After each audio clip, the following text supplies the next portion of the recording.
La Bible en un an, le 4 février, le livre de l'Exode, chapitre 20, verset 1 au chapitre 21, verset 17, le livre des Psaumes, chapitre 28, versets 1 à 9, le livre des Proverbes, chapitre 4, versets 26 et 27, l'épître de Jude, versets 1 à 25. Le livre de l'Exode, chapitre 20. Alors Dieu prononça toutes ces paroles.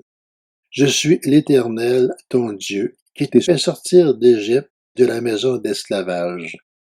Tu n'auras pas d'autre Dieu devant moi. Tu ne te feras pas de sculpture sacrée, ni de représentation de ce qui est en haut dans les ciels, en bas sur la terre et dans l'eau plus bas que la terre. Tu ne te prosterneras pas devant elles, et tu ne les serviras pas, car moi, l'Éternel, ton Dieu, je suis un Dieu jaloux. Je punis la faute des pères sur les enfants jusqu'à la 3e et la 4e génération de ceux qui me détestent. Et j'agis avec bonté jusqu'à 1000 générations envers ceux qui m'aiment et qui respectent mes commandements. Tu n'utiliseras pas le nom de l'Éternel, ton Dieu, à la légère, car l'Éternel ne laisse pas impuni celui qui utilise son nom à la légère. Souviens-toi de faire du jour du repos un jour saint. Pendant 6 jours, tu travailleras et tu feras tout ce que tu dois faire. Mais le 7e jour est le jour du repos de l'Éternel, ton Dieu. Tu ne feras aucun travail, ni toi, ni ton fils, ni ta fille, ni ton esclave, ni ta servante, ni ton bétail, ni l'étranger qui habite chez toi. En effet, en 6 jours, l'Éternel a fait le ciel, la terre, la mer et tout ce qui s'y trouve. Et il s'est reposé le 7e jour. Voilà pourquoi l'Éternel a béni le jour du repos et en a fait un jour saint. Honore ton père et ta mère afin de vivre longtemps dans le pays que l'Éternel, ton Dieu, te donne. Tu ne commettras pas de meurtre, tu ne commettras pas d'adultère, tu ne commettras pas de vol, tu n'apporteras pas de faux témoignages contre ton prochain, tu ne convoiteras pas la maison de ton prochain, tu ne convoiteras pas la femme de ton prochain, ni son esclave, ni sa servante, ni son bœuf, ni son âne, ni quoi que ce soit qui lui appartienne. Tout le peuple attendait les coups de tonnerre et le son de la trompette, et voyait les flammes de la montagne fumante.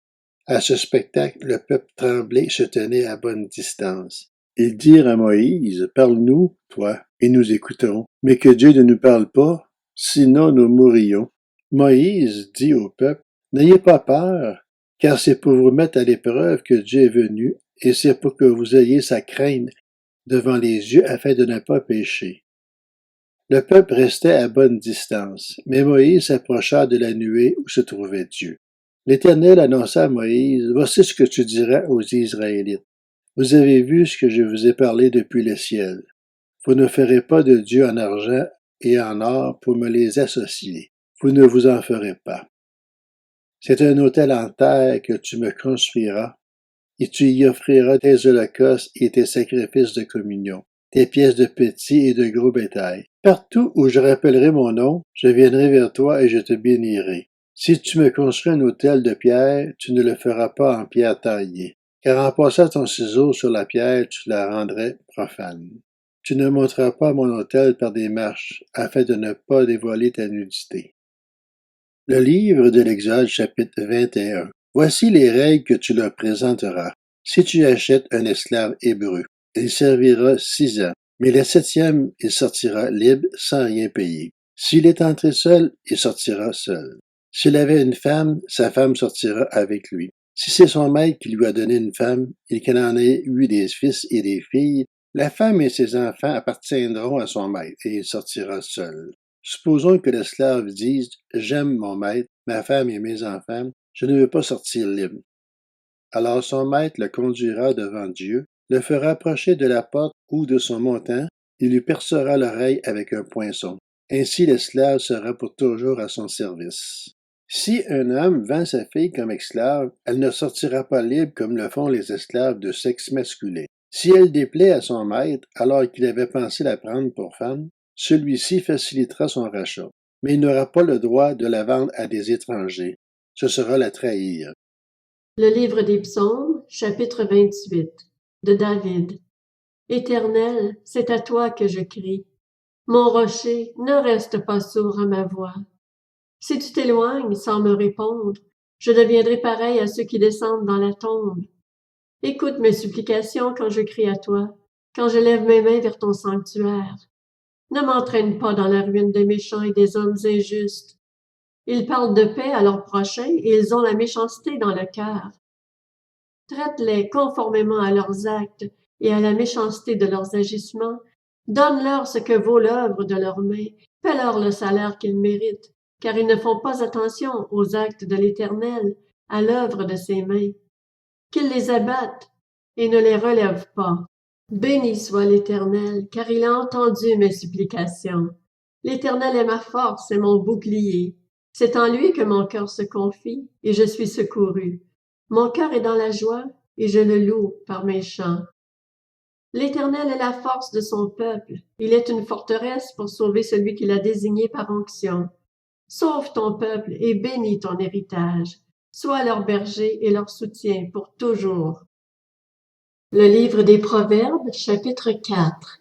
Fais une route droite pour tes pieds et que toutes tes voies soient bien sûres. Ne dévie ni à droite ni à gauche et détourne ton pied du mal. L'Épître de Jude.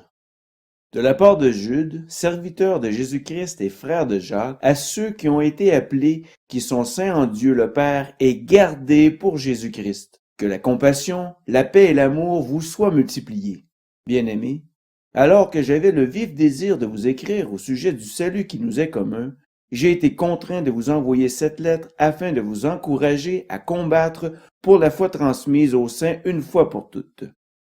Et c'est en effet glissé parmi vous certains hommes dont la condamnation est écrite depuis longtemps. Ces impies transforment la grâce de notre Dieu en débauche et renient Dieu, le seul Maître et notre Seigneur Jésus-Christ. Je veux vous rappeler, à vous qui le savez bien, que le Seigneur, après avoir sauvé le peuple en le faisant sortir d'Égypte, a fait ensuite mourir ceux qui s'étaient montrés incrédules. Quant aux anges qui n'ont pas conservé leur rang, mais ont abandonné leur demeure propre et les a enchaînés éternellement dans les ténèbres pour le jugement du grand jour. De même, Sodome et Gomorrhe et les villes voisines, qui se sont livrés comme eux à l'immoralité sexuelle et à des relations contre nature, sont donnés en exemple et subissent la peine d'un feu éternel. Malgré cela, ces hommes adoptent une attitude semblable, entraînés par leur rêverie, ils souillent leur corps, rejettent toute autorité et insultent les êtres glorieux. Or, lorsqu'ils discutaient avec le diable et lui disputaient le corps de Moïse, l'archange Michel n'a pas osé porter de jugement insultant contre lui, mais a dit « Que le Seigneur te punisse ». Eux, par contre, parlent d'une manière insultante de ce qu'ils ne connaissent pas et se détruisent par tout ce qu'ils savent d'instinct comme des bêtes sans raison. Malheur à eux, car ils ont suivi la voie de Caïn, ils se sont jetés pour un salaire dans l'égarement de Balaam, ils se sont perdus en se révoltant comme Corée. Ce sont des écueils dans vos agapes, où ils festoient sans scrupule et ne prennent soin que d'eux-mêmes. Ce sont des nuages sans eau emportés par les vents, des arbres d'automne sans fruits, 2 fois morts, déracinés, des vagues furieuses de la mer qui rejettent l'écume de leur impureté, des astres errants auxquels l'obscurité des ténèbres est réservée pour l'éternité. C'est aussi pour eux qu'Enoch, le 7e depuis Adam, a prophétisé en ces termes. Voici que le Seigneur est venu avec ses saintes troupes pour exercer un jugement contre tous et pour faire rendre compte à tous les impies qui sont parmi eux de tous les actes d'impiété qu'ils ont commis et de toutes les paroles dures qu'en pécheurs impies ils ont proférées contre lui. Toujours mécontents, ces hommes se plaignent sans cesse de leur sort et marchent suivant leurs désirs. Ils tiennent de grands discours et flattent les gens par intérêt. Quant à vous, bien-aimés, souvenez-vous de ce que les apôtres de notre Seigneur Jésus-Christ ont annoncé. Ils vous disaient, à la fin des temps, il y aura des moqueurs qui vivront en suivant leurs désirs impies. Ce sont ceux qui provoquent des divisions, sont dominés par leur nature propre et n'ont pas l'esprit. Quant à vous, bien-aimés, Édifiez-vous vous-même sur votre très sainte foi et priez par le Saint-Esprit. Maintenez-vous dans l'amour de Dieu en attendant le jour où la compassion de notre Seigneur Jésus-Christ sera manifestée pour la vie éternelle. Ayez compassion des uns en faisant preuve de discernement. Quant aux autres, sauvez-les avec crainte en les arrachant au feu, en détestant jusqu'aux vêtements souillés par leur contact. À celui qui peut vous garder de toute chute et vous faire paraître devant sa gloire irréprochable et dans l'allégresse, oui, à Dieu seul sage, qui nous a sauvés par Jésus-Christ notre Seigneur, appartiennent gloire, majesté, force et puissance, avant tous les temps, maintenant et pour l'éternité. Amen.